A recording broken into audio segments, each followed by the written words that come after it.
காலையில் சீக்கிரம் எழுந்து குளிச்சுட்டு கோயில் கிளம்பியாச்சுங்க.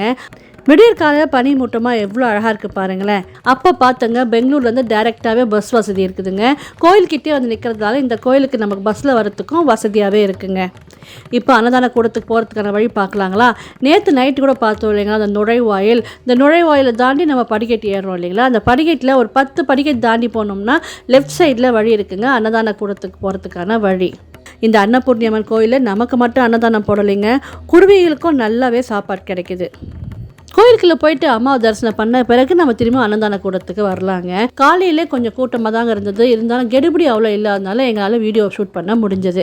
பாருங்கள், அதோ தூரத்தில் தெரியுறாங்க பாருங்கள் அன்னபூர்ணியம்மன். உயரமாக ஆள் உயரத்துக்கு தெரியுறாங்க பாருங்கள். ஒரு பீடத்தை மேலே நிற்கிறதுனால அவ்வளோ உயரமாக தெரியுறாங்கங்க. நாகம் குடைப்பிடிக்க சங்கு சக்கரத்தோட தகன் ஜொலிக்கிற மாதிரி காட்சி கொடுக்குறாங்க பாருங்கள். நீங்களும் அப்படியே தரிசனம் பண்ணிக்கோங்க.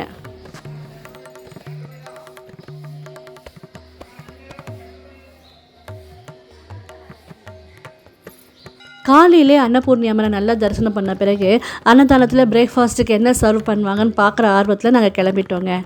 நான் ஏற்கனவே சொன்ன மாதிரி வந்த வழியை படிக்கட்டில் இறங்கினோம்னா லெஃப்ட் சைடில் அன்னதானத்துக்கு போகிறதுக்கான வழி இருக்குங்க. பேப்பர் அவுல்னு சொல்லுவோம் இல்லைங்களா நம்ம ஊர்லலாம், அந்த அவுலில் ஒரு பிரேக்ஃபாஸ்ட் செஞ்சு சர்வ் பண்ணாங்கங்க. இந்த பக்கம் இருக்கவங்களும் அதை நல்லா விரும்பி சாப்பிட்டுட்டு இருந்தாங்க. நமக்கு கொஞ்சம் அது இறங்கிறதுக்கு கஷ்டமாக இருந்ததுங்களா, கூடவே காஃபி கொடுத்தாங்க. நாங்கள் 2 பேரும் அந்த காஃபி கொஞ்சம் ஊற்றி ஈரம் பண்ணி சாப்பிட்டுட்டோங்க.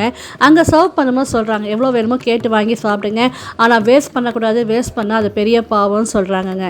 யாருன்னா கொஞ்சம் விட்டுட்டு போயிட்டாலும் அவங்கள கூப்பிட்டு உட்கார வச்சு சாப்பிடுங்கன்னு சொல்லி சாப்பிட வச்சு தாங்க அனுப்புகிறாங்க. இதெல்லாம் பார்க்குறதுக்கு ஒரு புது அனுபவமாக இருந்தது.